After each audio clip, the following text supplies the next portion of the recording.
Magandang araw mga bro at welcome po sa aking channel. Pasubscribe naman dyan at like na rin tong video na to. Sige na, ngayon po pag-usapan natin bro itong si Renz Abando na gumagawa ngayon ng ingay sa ating bansa at maging sa ibang bansa.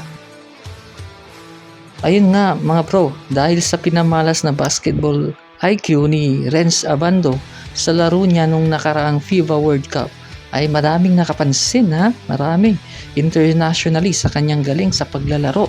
International po yan hindi lang po dito sa atin.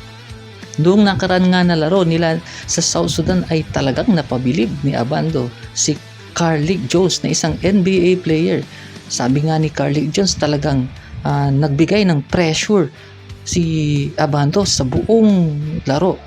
So sabi niya talagang nagbigay siya ng todo depensa kaya nahirapan ang South Sudan sa kanyang depensa.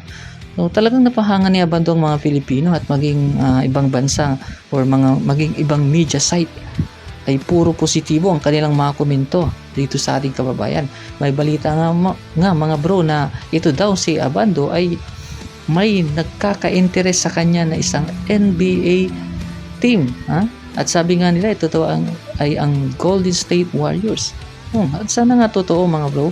Hintayin na lang po natin, baka darating ang panahon na makita natin si kababayan Renz Abando na nasa NBA court na siya.